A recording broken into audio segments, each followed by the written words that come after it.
안녕하세요. 설명 2부를 하겠습니다. 2부는 올바른 수학 학습법에 대해서 설명을 드리고 우리 케이스 수학학원은 어떻게 준비를 하고 있는지까지 한번 상세히 설명을 드리도록 하겠습니다.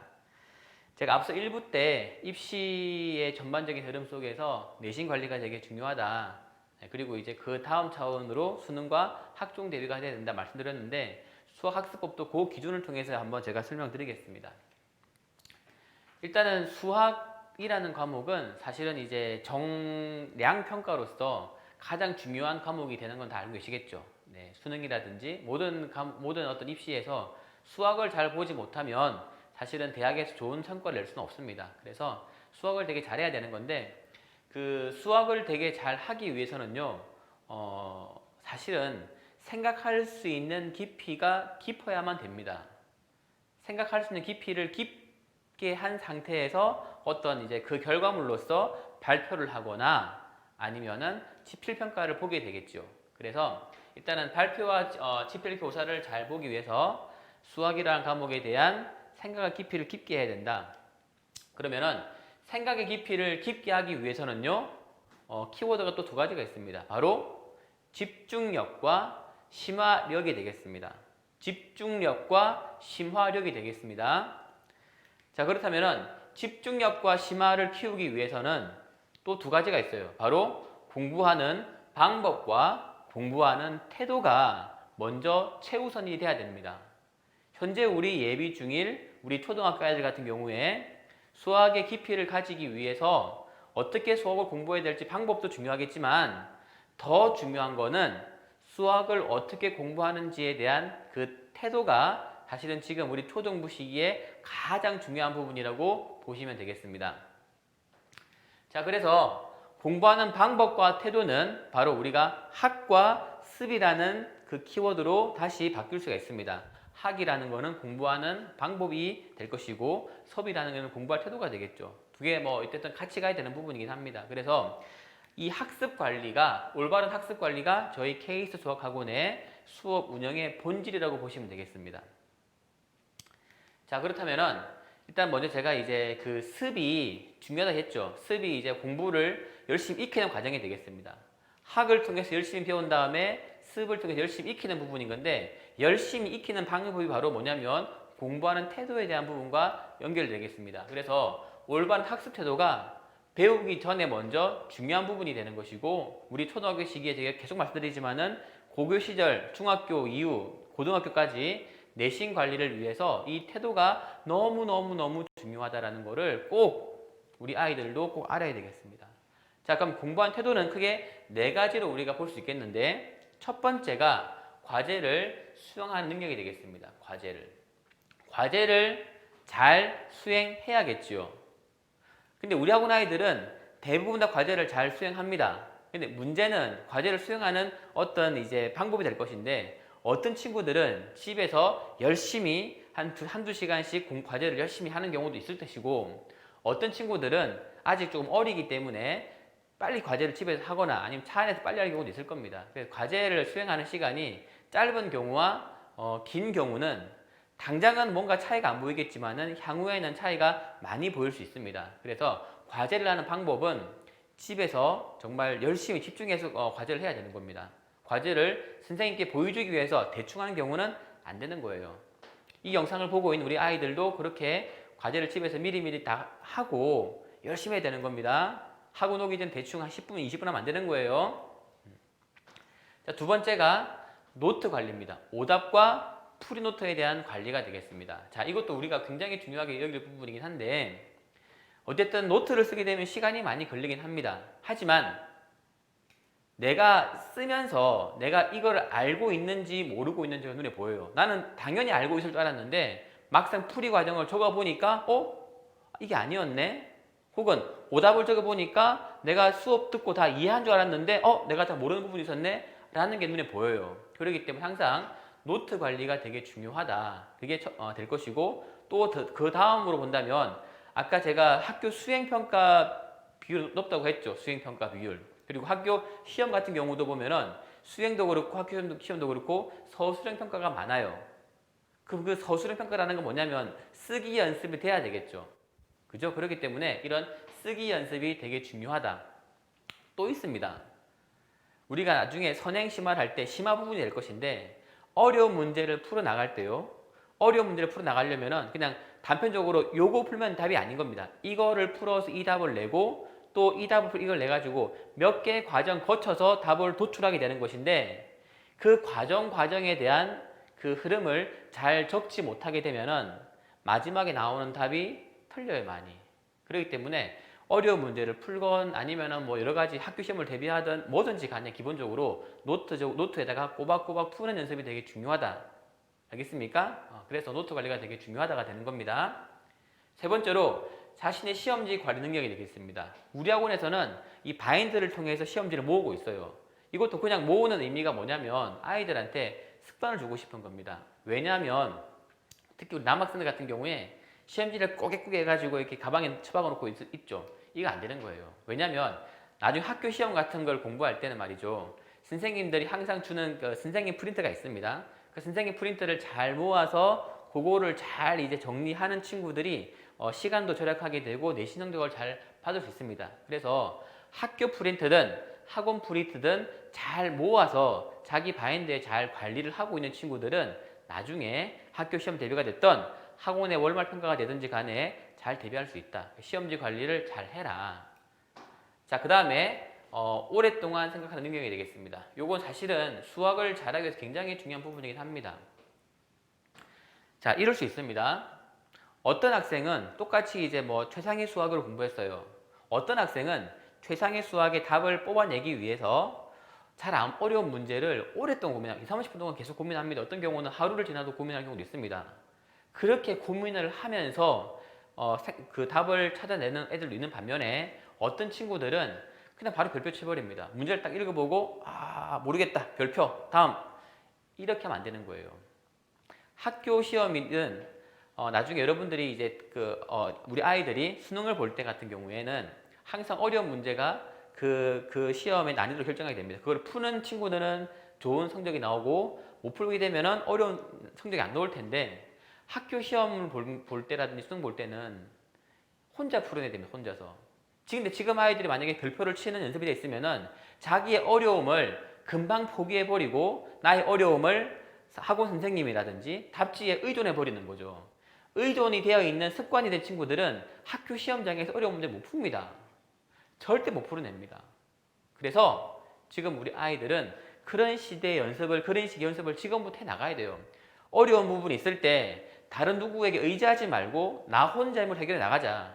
그게 우리 삶에서 중요한 부분이 가겠지만 수학에서도 어려운 문제에 대한 시험 문제를 접했을 때 내가 그거를 이겨나갈 수 있는 그런 힘이 되는 겁니다. 그래서 꼭 어려운 문제를 오랫동안 적어도 2, 30분은 생각할 수 있는 연습을 가져야 됩니다.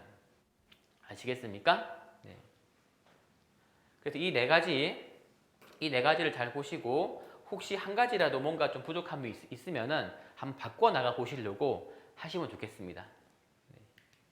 그 다음에 학에 대한 부분입니다. 학에 대한 부분. 학은 공부하는 거가 되겠죠. 공부하는 거는 큰 흐름을 우리가 이제 아이들이나 부모님도 있겠지만 보통 학원에서 보통 우리가 이제 커리큘럼이라는 걸 통해서 제시할 수 있겠죠. 그래서 올바른 커리큘럼을 통해서 공부를 해 나가야 되는 건데 크게 세 가지입니다.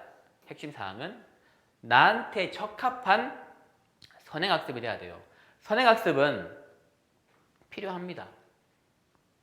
필요해요. 왜 필요합니까? 그렇죠. 심화학습을 잘 하기 위한 선행학습이 되겠죠. 그래서 근데 과도한 선행학습은 큰 의미가 없어요. 제가 뒤에 설명드리겠지만은 고등학교 시험 문제 봤을 때 그냥 그렇게 어렵지 않은 난이도 가지고 두세 번 반복해서 풀은 친구들은 선행은 했지만은 막상 고등학교 시기에 내신을 볼 때 다시 하는 경우가 허다합니다. 그래서 빠른 선행을 위해서 얕은 수준의 선행학습을 오랫동안 한 경우는 별 의미가 없어요. 내가 비록 선행에 넣었다 하더라도 현재 배우고 있는 과정에서 깊이를 충분히 다진 다음에 진행을 했을 때는 그게 선행이 좀 넣었다 하더라도 그게 훨씬 더 빠르게 가는 길입니다. 그래서 나한테 맞는 선행, 나한테 적합한 심화학습을 꼭 해야 된답니다. 자, 그럼 심화학습 중요한 거 알겠습니다. 근데 심화학습이 중요한 건데 심화학습도 심화학습 나름인 거예요. 센 수학 정도 푸는데 한 5, 60% 맞아 있는 친구한테 어려운 시험 문제, 어려운 뭐 슈퍼 수학 같은 걸 딱 들이밀었을 때 너 이거 풀어야 된다. 너 이거 풀어야 심화학습이다. 하게 되면은 이 학생은 이건 심화가 아닌 거예요. 그냥 문제 읽어보고 멍 하고 있는 겁니다. 멍 하고 있으면 그게 공부가 되겠습니까? 안 되겠죠? 또 바로 결부치버리겠죠. 그렇기 때문에 심화학습이라는 건 뭐냐면 아이가 내가 충분히 고민을 해서 답을 유추해 나갈 수 있는 문제가 돼야 되는 겁니다. 그래서 나한테 맞는 심화학습이 돼야 되는 거예요. 그래서 어떤 친구들한테는 센 수학 시스템이 심할 수도 있고요. 어떤 친구들한테는 뭐 최상의 수학이 그냥 기본이실 수 있는 겁니다. 친구들한테는. 그렇기 때문에 나한테 맞는 심화학습을 해야 된다. 그리고 이게 올바르게 하고 있는지를 항상 체크를 통해서 테스트를 통해서 내가 하고 있는 이 과정이 올바른지를 체크해 나가야 되는 겁니다. 자, 이게 우리 학원에서 가지고 있는 큰 흐름이 되겠습니다. 그래서 지금 이제 그럼 선행학습이라는 게 어떻게 되는 건지 한번 선행학습을 얼만큼 해야 되는지에 대해서 제가 기준점을 설명을 드릴게요. 제가 계속 말씀드리지만은 선행학습을 하는 이유는 심화학습을 통해서 내신 대비와 수능 대비를 잘 하기 위해서이라고 먼저 염두에 두신다면은 아실 겁니다. 자, 이게 뭐냐면 요게 우리 광명시에서 각 고등학교별로 수학 커리큘럼이 되겠습니다. 근데 어머님들 하나 아실 게 있습니다. 뭐냐면요. 제가 약간 좀 의아한 부분이 있는 건데 중학교까지 해서 모든 과정을 다 끝내야지만이 됩니까? 아니에요. 고등학교에 가서도 선행심화를 반복해야 되는 겁니다. 고등학교에 가서 선행심화를 반복하지 않으면요. 정작 중요한 시기에 내신과 정작 중요한 수능 대비가 안 되는 거예요. 고등학교 때까지 긴 장기적인 흐름을 통해서 학습 계획을 세워야 되는 겁니다.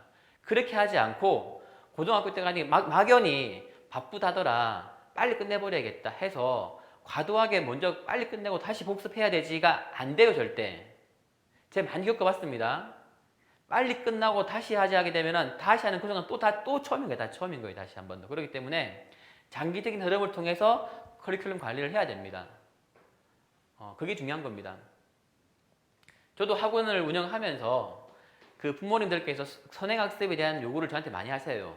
저도 정말 학원에서 가장 쉽게 장사하는 방법이 바로 선행학습 수업하는 겁니다. 그렇게 하면 안 돼요, 절대. 저도 그런 어떤 그 사업가로서의 그 내면적인 갈등이 있지만은 하지만 절대 기준은 심화학습이다라는 걸 항상 염두에 두고 있기 때문에 저한테 아무리 선행을 빨리 해달라 요청하시더라도 저는 절대 그렇게 못합니다. 네, 그렇게 알아두시고요. 어쨌든 간에 이겁니다. 고등학교 과정의 그 수학 커리큘럼을 알고 있고 전략을 세우시면 돼요. 이렇게 보시면은 모든 학교가 광명시의 모든 학교가 고1 때 고등상, 고등하라는 이렇게 이제 공통 과정을 배우게 되고요. 수원, 수투, 확통을 고2 때 배웁니다. 고2 때 그리고 고3 때 미적분을 배우게 돼요. 이게 기본 흐름이 됩니다. 그래서 요 커리큘럼 상으로 봤을 때 광명시 일반고를 진학하고 하는 경우에는 고1 단계까지는 심학습이 이루어져야 돼요. 이루어져야 돼요, 반드시. 이 정도는 분명히 해야 됩니다. 그리고 어떤 이제 수원과 수투, 확통 같은 경우에는 심학습까지 가면 좋겠지만은 이거는 못 가도 관계없습니다. 왜냐하면 이때 하면 되는 거예요, 다시. 그래서 뭐 수원이나 수투 정도에서 어떤 기본 응용 과정을 한번 해두는 게 좋을 것 같습니다. 그래서 요게 그냥 이 정도가 기본 과정이 되고 요 기본 과정을 통해서 중학교 때 공부를 해 나가면 되는 거예요. 물론 특목고라든지 과고를 가기 위해서는 조금 다른 커리큘럼이 필요하게 되겠습니다. 하지만 일반고 진학을 위해서는 이 커리큘럼을 지키는 것이 가장 이상적이다. 뭐라고요? 고1 과정까지는 심화학습, 고2 수원, 수투 정도까지는 응용 기본학습 정도 해놓게 되면은 충분히 학교에서의 과정을 이수할 수가 있습니다. 저희 학원에 있는 초등학교 현재 초6 이하 모든 반들의 커리큘럼은 다 이런 식으로 구성이 되어 있어요. 네, 이렇게 할 수 있도록. 자, 뭐 광문, 소화, 충현 다 마찬가지입니다. 상상고 같은 경우는 조금 다른 개념이 되겠지만 이렇게 되고 있습니다. 특목고, 자사고 진학할 친구들은 사실은 이 상상고 보시면은 진도가 빠른 편이긴 하죠. 그래서 뭐냐면 가능하면은 어떤 전국형 자사고라든지 과고 갈 친구들은 중학교 시기에 고등학교 과정을 다 이수하는 게 맞아요. 그것도 당연히 심화학습까지 이수하는 게 맞습니다. 그거 부분은. 여기서 제가 오해를 드리면 안 되겠네요. 심화학습하면 좋겠는데 제가 말씀드린 심화학습은 한 수투 정도까지가 되겠습니다. 미적분 같은 경우는 상상고를 하더라도 2학년 2학기 때 배우게 돼요. 그래서 요까지 먼저 공부를 하고 난 다음에 요정 단계에 다시 한 미적분에 대해서 심화학습 하더라도 시간이 있습니다. 충분히. 바쁘긴 하겠지만은. 자, 그 다음 과학을 볼게요. 과학 같은 경우는요. 자, 과학 같은 경우는 자, 고1 때까지가 통합과학으로 다 이루어졌습니다. 과학 탐구 실험은 요거 같은 경우는 이제 상대평가가 아니고 절대평가가 되는 것이고 통합과학 과정까지가 되고 있고 그 다음에 고2 때까지가 이제 뭐냐면 과학에서 원 과목이 물화생지 원 과목이 4과목이 있죠. 그 4과목 중에서 보통 3과목을 배우게 됩니다. 고2 때. 배우게 되는데 우리 중학교 학생 같은 경우는 만약에 수학이 잘 된다 가정했을 때 적어도 고2 입학 전까지는 원 과목 중 2과목 정도는 공부를 해두는 게 좋을 겁니다. 그게 제가 보기에 바람직해 보입니다. 아시겠습니까? 그래서 과학도 일정 부분의 선행학습이 필요합니다. 과학에 대한 심화학습이라는 건 뭐냐면 제가 비록 과학 선생은 아니지 하더라도 애들을 많이 봤을 때 과학은 선행학습이 통합과학에 대한 어떤 심화학습이 됩니다. 그렇기 때문에 고등공부 같은 경우는 가능한 선행학습을 하면서 심화를 할 수 있도록 하시면 되겠습니다. 자, 그래서요. 아이고 죄송합니다. 들어가고 있네. 자, 뭐 다른 학교도 마찬가지겠습니다. 자, 그래서 선행학습이라는 거는 지금 우리 초등, 중등, 고등까지 같이 연계를 해서 수업 커리큘럼을 짜는 게 중요하다. 수학 같은 경우는 고1까지 심화학습, 고2 수원수투까지는 기본 응용 단계까지 학습을 하면은 가장 바람직하고 수원수투가 잘 안 될 경우에는 고1 과정까지 심화학습을 충분히 하는 게 중요하다가 되겠습니다. 자, 그 다음에 심화학습에 대한 기준이 되겠습니다. 심화학습은 뭐냐면 크게 내신과 수능과 학생부 종합전형에서 심화학습이 아주 본질적인 부분인 거예요. 정말 1등급과 2등급을 가로짓는 본질적인 부분은 심화 문제가 되겠습니다. 그래서 심화 부분인 건데 내신의 관점에서 제가 한번 볼게요. 한번 얼만큼 공부해야 되느냐 도대체.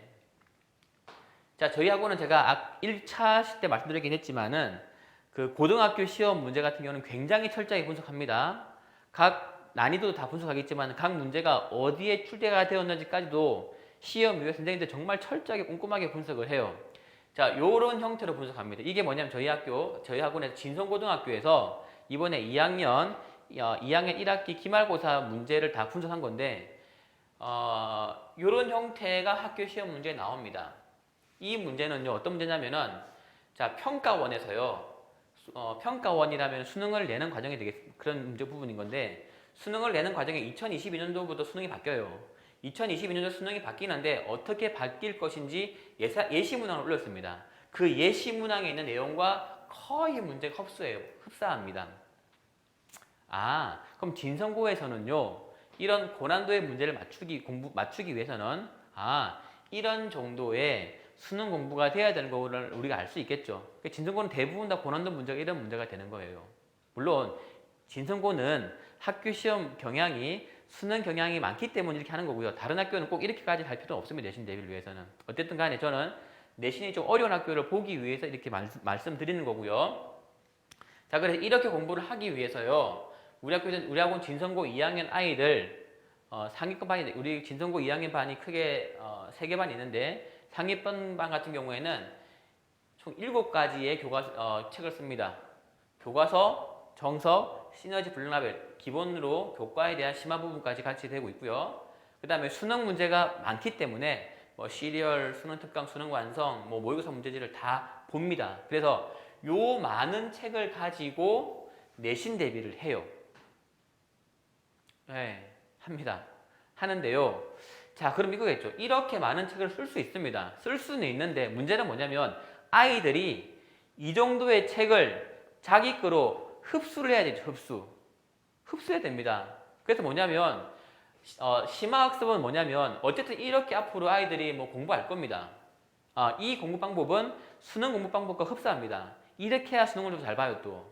그럼 이렇게 공부를 했을 때 과연 얼만큼 흡수할 수 있느냐가 되게 중요한 거죠. 자, 이렇게 흡수하기 위해서는요, 갑자기 안 돼요. 선행학습을 아무리 많이 하더라도 이렇게 안 됩니다. 이렇게 안 돼요. 바로 뭐냐면 충분히 아까 제가 말씀드린 것처럼 충분히 심화학습을 통해서 생각을 많이 하는 친구들이 이렇게 흡수가 되는 거예요. 아시겠습니까? 단순히 센 수학 정도 난이도 책을 몇 번 반복해서 풀었다 해서 절대로 고등학교 과정이 대비가 되는 게 절대 아닙니다. 자, 수능에 대한 관점으로 볼게요. 수능 같은 경우는 수학이 30문제가 나옵니다. 30문제 중에서 이렇게 4점짜리 문제가 또 열 몇 개 나와요. 그 중에서 3문제가 흔히 말하는 킬러 문제라고 이야기를 하는데요. 21번, 29번, 30번 문제가 우리가 흔히 말하는 수능에서 킬러 문제, 등급을 가르는 문제라고 보통 이야기를 합니다. 그래서요, 이 세 개 중에서 한 개 틀리면 1등급이 나옵니다, 거의. 근데 만약에 세 개 다 틀린다, 그러면 2등급이 아닐 수도 있습니다, 충분히. 그렇기 때문에 이 킬러 문제를 어떻게 맞추느냐가 중요한 부분인 건데, 보통 이렇게 해서 공부시킵니다. 서론 문제가 있을 때요, 이 세 개를 뺀 나머지 27문제는 60분 이내에 다 풀어내야 됩니다. 다 풀어야 돼요. 별로 문제가 어렵지 않기 때문에 그래요. 다 풀어내야 되고, 또 절대 틀리면 안 됩니다. 안 틀려야 되는 거고, 요 세 문제를 한 문제당 10분에서 20분 사이에 초집중해서 풀어내야 돼요. 이때 어렵다 해서 별표 치면 되겠습니까? 안 되겠죠. 그 누가 알아줍니까? 별표 치면 안 되겠죠. 그래서 뭐냐면 이 어려운 단계의 문제를 10분, 20분 동안에 해결해 낼 수 있는 능력이 필요한 겁니다. 그래서 별표를 치거나 답안지를 보고 나는 안 되는 겁니다. 네. 그래서 이런 것 때문에 이렇게 고난도 학습이 되게 필요하다. 그리고 이런 문제를 풀기 위해서는 생각의 흐름이 돼야 됩니다. 이 생각의 흐름이 쭉 이어져 가야 되기 때문에 쓰기 연습을 해야지만이 생각의 흐름이 쭉 이어져 갈 수 있는 겁니다. 그래서 쓰기 연습이 되게 중요하다가 되겠습니다.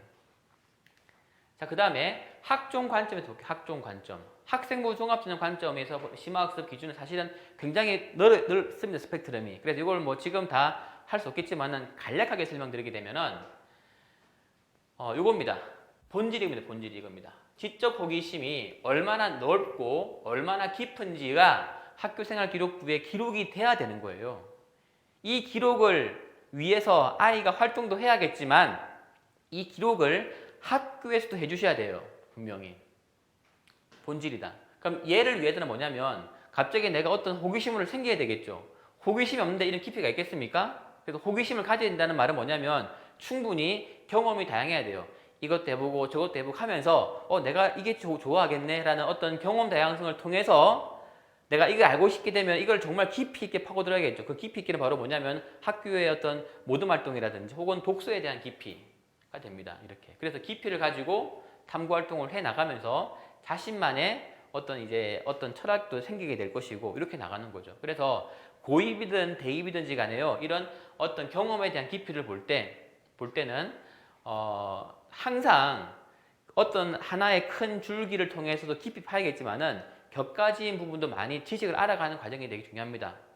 아시겠습니까? 그래서 이런 부분에 대한 깊이는 개인적인 컨설팅 부분이 필요하시기 때문에 필요하시면 차차 중1 이후에 저희가 상담을 진행을 하도록 하겠습니다. 자, 그래서요. 선행학습과 심화학습에 대해서 큰 방향성과 흐름을 알았습니다. 내신은 분명히 어려운 문제를 해결해 내야 되기 때문에 많은 문제집을 흡수하기 위해서 그런 어떤 태도가 되게 중요한 부분이었고, 심화학습 같은 경우도 그렇고, 그 다음에 학종 같은 경우도 생각의 깊이를 위해서는 다양한 책을 깊이 있게 파고드는 부분이 되게 중요하다. 네, 그렇죠, 그렇습니다. 자, 그렇게 하기 위해서 우리 학원은 어떻게 하고 있느냐를 설명드리게 되면은 저희 학원 같은 경우는 생각의 깊이와 학종의 넓은 활동을 위해서 DW2라는 시스템을 저희가 학원의 모토로 쓰고 있습니다. Deep, Wide, Right입니다. Deep은 수학이든 과학이든 과목에 대한 깊이를 가지게 하는 게 첫 번째가 될 것이고, 두 번째는 배운 교과목을 충분히 많이 활용하자. 활용을 해서 지적 호기심을 많이 넓혀 나가자. 그리고 깊이를 가지고 넓게 활용한 내용을 라이트, 기록하고 컨설팅을 해서 입시에 가장 최적화된 아이들로 만들어 보자라는 게 저희 학원의 모토가 되겠습니다. 그래서 deep, right, right가 저희 학원의 모토입니다. 혹 처음 들어보신 어머니들 같은 경우는 알고 계십시오. 아, 이렇구나. 케이스에서는. 그래서 이러한 모토를 위해 저희가 크게 6가지의 큰 전략이 있습니다. 첫 번째가 태도를 위해서 노트 관리와 바인드 관리를 먼저 합니다. 이건 계속 말씀드렸죠. 태도가 중요하다. 그 다음에 두 번째가 정직한 진도입니다. 정직한 진도. 단계를 밟아나가는 정직한 진도. 급하다고 해서 뛰어넘지 않겠습니다. 단계를 밟아나갑니다. 물론 이럴 수 있겠죠. B반에 있다가 A반으로 가기 위해서 단계를 점프해야 될 경우도 있겠죠. 이런 경우는 충분히 단계를 밟아나가지 못할 수 있기 때문에 이런 경우는 어떤 방학 특강이라든지 별도의 다른 멘토링을 통해서 최대한 채워보고 올립니다. 그리고 그게 체험이 가능한 친구들을 통해서 반을 올립니다. 체험이 불가능한 상태의 아이들을 절대 올리지 않습니다. 아무리 애가 잘한다 하더라도. 그래서 이런 부분이기 때문에 정직한 진도를 꼭 밟아나가겠다. 그 다음에 학생에게 적합한 심화학습을 하겠다. 적합한 심화학습을 하겠다. 절대 아이의 능력에 넘치는 책을 쓰지 않겠습니다. 그 다음에 선행과 심화를 올바른 테스트를 통해서 측정을 해서 반의 이동이라든지 혹은 책의 수준을 결정하도록 하겠습니다. 현재 이렇게 하고 있습니다. 지금도 하고 있고. 그 다음에 이렇게 태도와 학습에 대한 부분이 된 상태에서 수학을 활용을 하고 와이드 시키게 되고 넓게 활용시키게 되고 그걸 다시 컨설팅을 해가지고 전국 최고로 해보자. 그래서 활용하는 부분도 단순히 가이드만 줄 게 아닌 거고 진짜 활용을 해 나갑니다. 진짜 활용을 해 나가야 될 것이고 컨설팅도 그냥 외부 강사가 아니고 정말 저희 학원 상주하시는 저희 학원 정말 최고죠. 정말 우리 임분수 소장님, 이충훈 소장님께서 계십니다. 그래서 그 두 분께서 정말 우리 학원 아이들을 최선을 다해서 어떤 입시에 대한 이 컨설팅을 해주실 겁니다. 이게 저희 학원의 6가지의 큰 약속이 됩니다. 자, 그래서 세부적으로 간다면 저희 학원은 크게 이제 수학 과정을 개념, 응용, 심화 단계로 밟아 나가게 됩니다. 밟아 나가게 되고 그 다음에 개념 같은 경우 개념이 하는 경우도 있고 약간 어렵게 개념 응용도 있을 수 있겠고 응용 혹은 응용 심화 혹은 되겠죠. 이건 뭐냐면은 단계별로 조금 쉽게 하거나 조금 어렵게 할 수 있겠죠. 왜 아이들이 다르기 때문에 그렇습니다. 그래서 크게 3단계는 밟아 나가자. 그리고 학교 시험 때는 다시 한번 내신 대비 기간에 심화로 복습을 시키자. 자, 이렇게 나가게 되면요. 2학년 1학기 교과목부터는 적어도 3-4번 배웁니다. 학교까지 포함하게 되면 4-5번 배우게 되겠죠. 이렇게 우리가 단계를 밟아 나가게 되면 충분히 고등학교 입학 전까지 수학으로 탄탄해질 수 있습니다. 자, 그런데 이건 있습니다. 우리가 항상 고지식 할 필요가 없죠. 어떤 단원 같은 경우는 조금 빨리 갈 수 있겠죠. 그게 바로 뭐냐면 고등학교와 연계성을 봤을 때는 중등 단계의 도형 파트가 있을 수도 있는데 중등 단계의 도형 파트에서 1학년 2학기와 3학년 2학기 파트 같은 경우에는 그냥 이렇게 2단계를 하거나 이렇게 2단계를 할 수 있습니다. 물론 이렇게 하지 않는 경우도 있습니다. 근데 2단계를 할 수 있습니다. 커리큘럼 상에서. 그렇게 하는 이유는 뭐냐면 다음 학년에서 충분히 그 부분이 심화가 되기 때문에 그렇게 하는 거예요. 그렇습니다. 자, 요건 뭐냐면 저희가 이제 매년 10월 달이 되면은 내년도 커리큘럼이 다 정해지게 됩니다. 저 이번에 명절 끝나고 나서 아마 10월이면 다 정해지게 될 것인데 요거는 먼저 이제 설명이 되면 미리 제가 한번 잡아본 과정이 되겠습니다. 예비 중1 커리큘럼이 될 것인데 올 12월부터 2월까지 3월, 5월 3분기, 4분기로 쭉 되어 있습니다. 보시면은 기본, 응용, 심화, 기본 되어 있죠. 항상 이런 식의 커리큘럼이 쭉 밟아 나가게 될 겁니다. 이런 식으로 밟아 나가서 예를 든다면은 얘네 같은 경우는 자 이제 뭡니까? 내년 2022년도에 12월부터는 이제 뭐냐면 고등 과정 위주로 진도가 나가게 되겠죠. 그럼 충분히 아까 말씀드린 것처럼 그 고1 입학 전에 한 수특 과정까지는 밟아 나갈 수가 있는 겁니다. 충분히 심화하면서까지. 그리고 얘네 같은 경우도 보시면은 이게 아마 중학교 2학년까지 한다면은 고1 과정, 중등부가 다 마무리될 겁니다. 중등부라든지 고1 상황 정도 마무리될 것이고 중3 때 고등 상하에 대해서 응용 심화학습을 밟아 나가게 되고 또 고등학교 가서 또 할 수 있겠죠. 그래서 저희 학원의 가장 낮은 반 진도도 고등학교 입학 전까지 고1 과정까지는 마무리하게끔 되어 있습니다. 현재 초등학생이란다면은 지금 반부터 밟아 나간다면 충분히 아까 그 고등학교 커리큘럼 상에서 고1 과정까지 학습이 되고 고등학교 갈 수 있습니다. 그래서 현재 초육은 저희가 16개 반이 현재 있습니다. 현재 16개 반이 있고요. 현재 중1은 22개 반이 있어요. 반이 점점 반이 분화가 되죠. 반이 분화가 됩니다. 왜냐하면 애들이 수준이 달라지기 때문에 점점 분화가 되게 되고 더 빨리 가거나 좀 늦게 가거나 분화가 됩니다. 그래서 아이한테 맞는 교육을 시키고 있고요.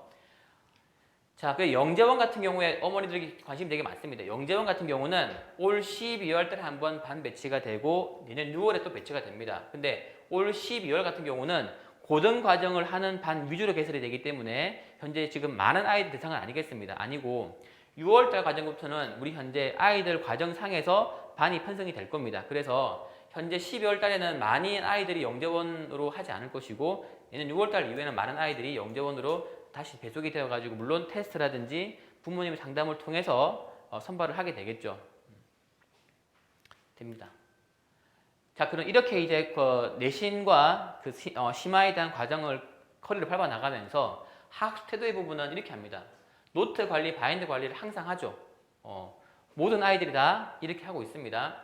노트, 프리노트도 하고 있고 오답도 하고 있고 시험지를 관리하고 있고요. 이렇게 하고 있고 아이들이 다른 아이들과 한번 자기 노트를 비교하기 위해서 이렇게 항상 노트 컨테스트를 1년에 2번씩 하고 있습니다. 자, 요거는 작년도에 했던 그런 노트 대회가 되겠는데 코로나 전이기 때문에 이렇게 마스크도 안 쓰고 이렇게 애들 다 모여 있죠. 아주 오래전 얘기 같습니다. 이렇게 노트 관리하고 있고요. 그 다음에 얘는 뭐냐면 전국 수학게임에서 노트 관리를 한번 했습니다. 전국적으로 했을 때 우리 학원 대표로 한번 아이가 뽑혀 나가서 이렇게 우리 이채빈 양이 전국 1등을 했습니다. 이런 식으로. 노트를 보신 여러 선생님들께서, 여러 원장님들께서 와, 대단한 친구다. 저도 보고 와, 정말 대단하다 생각했습니다. 이런 식으로 노트를 꼼꼼하게 관리해 나가게 되면 충분히 성적이 많이 올라갑니다. 자, 그 다음에 요건 뭐냐면 요거 볼게요 한번. 자, 이건 제가 지난번에 어머니들께 제가 한번 그 학원 만족도 조사라고 설문조사를 한번 했죠. 그 결과를 제가 한번 만들어 본 건데 이 프로바가 뭐냐면은 프리노트, 오답노트, 바인드 관리가 되겠습니다. 요 관리와 수업 이해도의 상관도를 봤어요 한번. 자, 보니까요.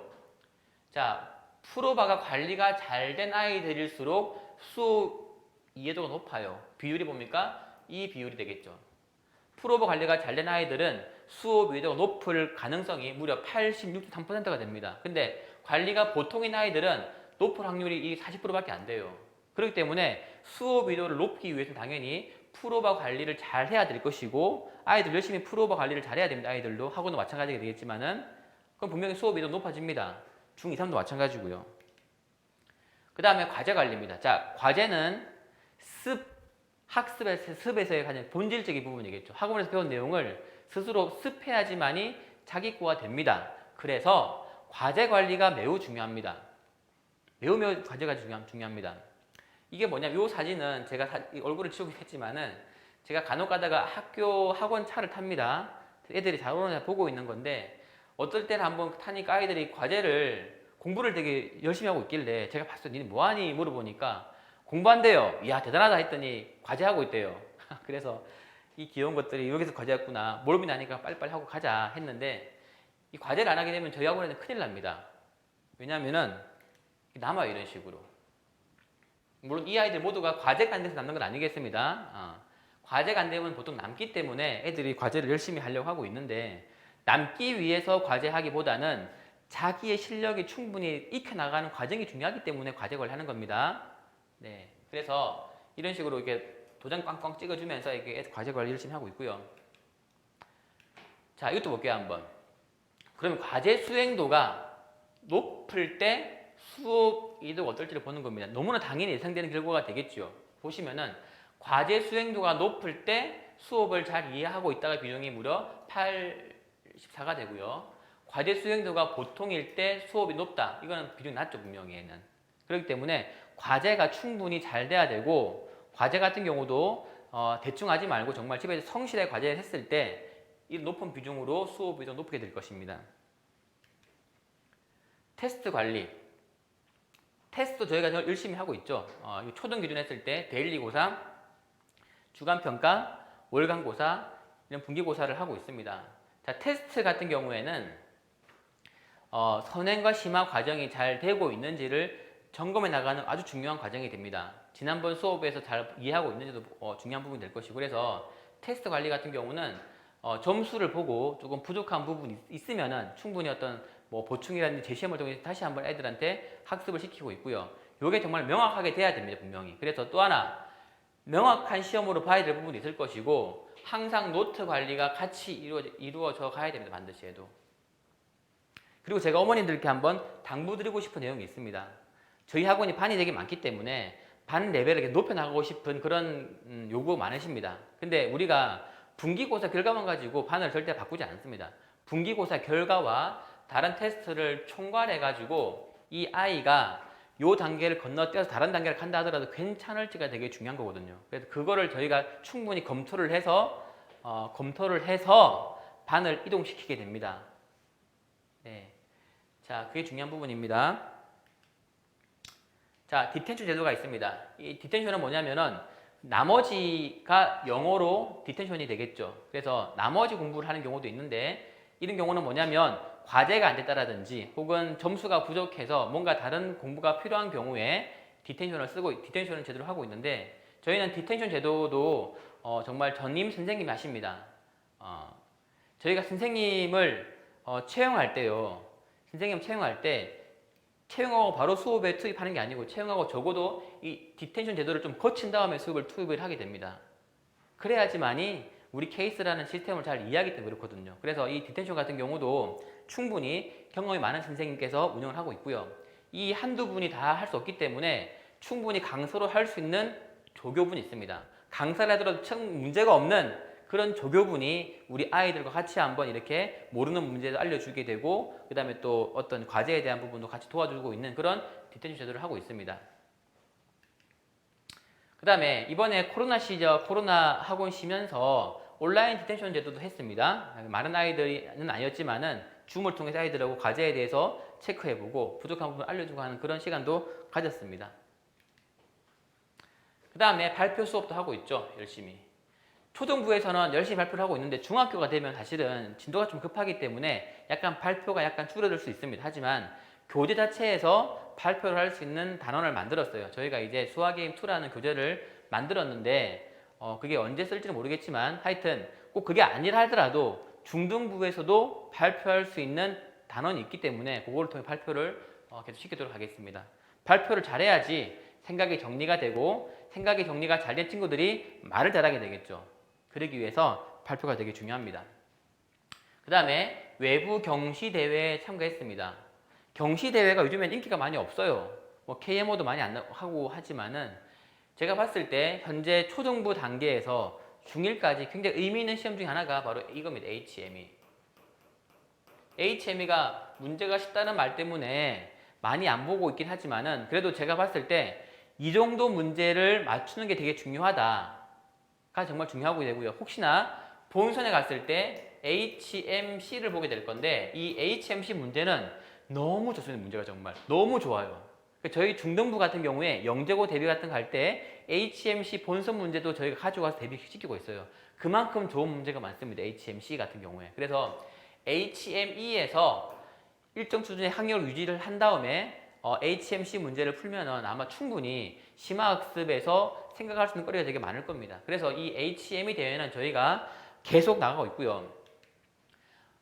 이렇게 단체로 옷을 맞춰 입고도 나가긴 하고요. 이거는 이제 코로나 전 이야기였고요. 올해 같은 경우는 상반기에는 온라인 시험이어서 이번에 응시 저희는 안 했습니다. 대신에 HME 보는 날에 저희가 이제 학원 자체적으로 HME 데이라는 행사를 해서 과거 기출문제 가지고 시험을 보고 그 기출문제 성적을 가지고 한번 상도 쭉 배치했습니다. 하반기에는 HME 해법이 이제 올해 11월 14일 편성되는데 하반기에는 아마 이제 학원 내에서 시험을 볼 수 있는 기회가 생겼기 때문에 저희 학원 아이들한테 많은 이제 시험을 볼 수 있도록 저희가 권유를 해드릴 생각입니다. HME가 좋은 시험 문제로 아이들 학력을 평가할 수 있는 정말 좋은 시험이 되겠습니다. 네. 자, 그 다음에 칭찬과 격려를 애들한테 선행심화 시키고 있고 공부도 많이 시키고 있는데 사실은 이게 되게 중요한 부분인 거죠. 아이들이 기가 죽어 있는 경우가 많습니다. 그래서 아이들 항상 이제 기운을 북돋아 주기 위해서 잘못된 부분이 있으면 꾸짖지만 말고 칭찬을 통해서 아이들이 조금 자기의 자존감을 높이고 그렇게 해야 되지 않겠습니까? 아직 어린 아이들이 있는데 그렇기 때문에 저희 선생님들한테 저희가 계속 아이들한테 칭찬해줘라. 좀 부족하면 어떠냐? 아직 어린 아이들인데 계속 이렇게 칭찬을 하라고 계속 이야기하고 있고요. 저희 선생님들 같은 경우도 그렇게 하고 있습니다. 그래서 말만 한 게 아니라 이렇게 상장으로도 애들 주고 있고 뭐 이렇게 뭐 간혹 가다가 이렇게 시험 때는 먹이도 있습니다. 열심히 하라고. 네. 달란트 데이 같은 경우도 있죠. 달란트 데이 같은 경우는 열심히 애들이 노트 관리하고 과제 관리하고 열심히 했을 때 뭔가 저는 보상을 해주고 싶습니다. 애들한테. 그래서 달란트 데이를 했는데 올해는 정말 코로나 때문에 계속 못 해왔죠. 그래서 제가 계속 애들한테 마음의 짐, 제가 왠지 부채를 지고 있는 그런 느낌 때문에 꼭 해라고 했습니다. 그래서 선생님들이 이번에 달란트 위크를 만들어서 10월 12일부터 17일까지 달란트 데이를 할 겁니다. 그래서 이번에는 먹는 건 아니고요. 상품으로 달란트를 바꾸어가는 행사를 진행하게 될 겁니다. 10월 달에. 그래서 애들한테 충분히 노력한 대가를 보상을 해줘야 되기 때문에 그래요. 보상을 해줘야 되기 때문에. 그래야 아이들은 또 열심히 하게 됩니다. 이렇게 달란트 데이 하고 있고요. 자, 이렇게 선행심화 공부하고 노트 관리하고 나머지 학습과 과제 열심히 한 친구들을 통해서 실력이 많이 올라가게 되면은 그 다음 단계가 수학을 정말 활용을 할 수 있는 능력이 돼야 되겠죠. 수학을 활용해야 됩니다. 수학을 활용하는 방법이 바로 소논문 활동이 되겠는데 저희가 매년 방학 때마다 소논문 활동을 했고요. 그래서 이렇게 지금 아이들이 이런 테마 가지고 각자 한번 연구를 했습니다. 인터넷 조사를 하고 연구를 해서 학교에 가서 한번 동아리 활동으로 연결시켜주는 그런 활동도 하고 있습니다. 학원에서 열심히 하더라도요. 학교에서 안 되면 안 됩니다. 그래서 이 내용 가지고 학교에 가 다시 한번 더 보완해서 더 하거나 혹은 관련된 유사한 활동을 진행을 하면 되는 겁니다.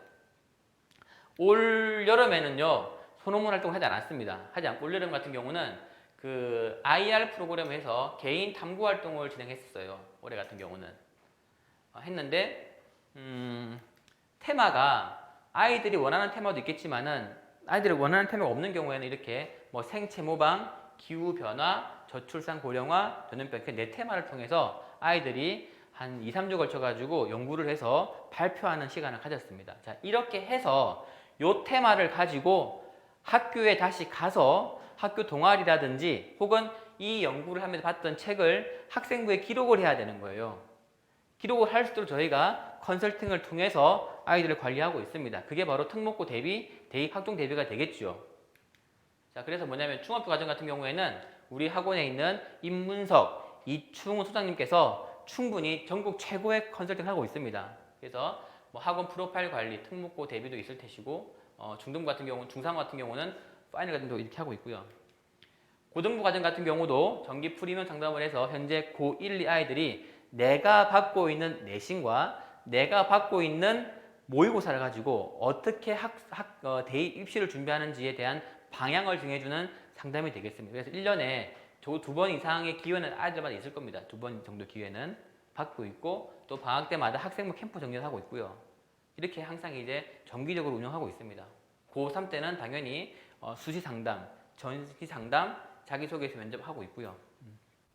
그래서 저희는 저희 학원 내부에 있는 그 소장님께서 계시기 때문에 항상 아이들과 이야기를 주고받아요. 그래서 아이들이 새로운 사람과 입시 상담하는 게 아니고 항상 상주하는 정말 친근한 선생님과 근데 그 친근한 선생님이 전국 최강입니다. 전국 최강.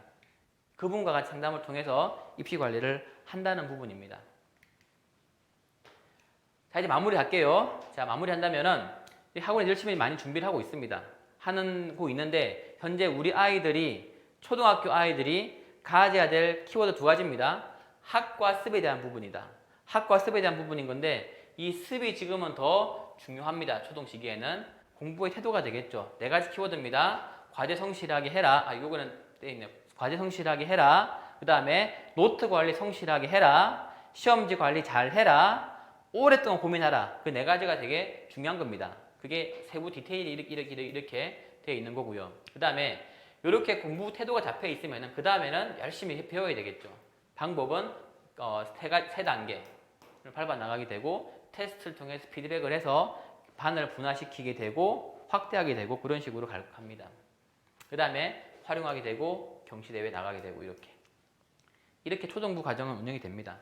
이렇게 된 아이들이 우리 학원의 중등부와 영재원에 가서 본격적인 내신과 수능 대비를 하게 되겠죠. 하게 되고 영재원에서는 영재고 과학고 대비해야겠죠. 할 것이고 그 다음에 이걸 바탕으로 하기 위해 이거를 정말 더욱더 잘하기 위해서 그 다음에 수학 탐구라든지 개인 과제 연구를 해서 입시 관리를 하는 형태로 진행이 되겠습니다. 이렇게 큰 장기적인 로드맵을 가지고 학원이 운영이 되고 있습니다. 자, 그래서 이제 마칠 건데 제가 저는 2009년 12월에 학원 오픈했습니다. 그때부터 지금 현재 11년째가 되는 건데 다른 건 모르겠지만 절대 우리 학원에서는 절대로 부모님들에 대한 신뢰와 믿음을 저버리지 말자. 그게 저는 굉장히 중요한 부분입니다. 부모님들께서 우리 학원에 이 귀중한 아이들을 보내주셨는데 그 아이를 가지고 함부로 하지 말고 정말 잘 키워서 부모님들께서 열심히 번 그 돈의 대가를 꼭 드리자가 저희 학원의 기본 큰 흐름이 되겠습니다. 철학이 됩니다. 그래서 정말 열심히 할 거고요. 그 열심히 하기 위해서 우리 학원의 프로그램 더 업그레이드 할 거고요. 그래서 2021년도 같은 경우에는 현재 앞으로 이 시기는 코로나가 계속 될 시기가 될 것인데 이 시기에도 우리 아이들 절대 학력에 대한 결손이 없는 뿐더러 더욱더 공부를 잘할 수 있도록 학원에서 만들어 나갈 겁니다. 약속을 드릴게요. 제가 원장으로서. 자, 그리고요 2021년에 대한 프로그램은 제가 11월 달에 겨울학기 설명회 할 겁니다. 그때 제가 다시 한번 꼼꼼하게 설명드리도록 하겠습니다. 설명회 마치고요. 혹시 궁금한 사항 있으시면은 저희하고 상담실로 연락을 주시면은 제가 통해서 부모님께 연락을 드리도록 하겠습니다. 자, 감사합니다.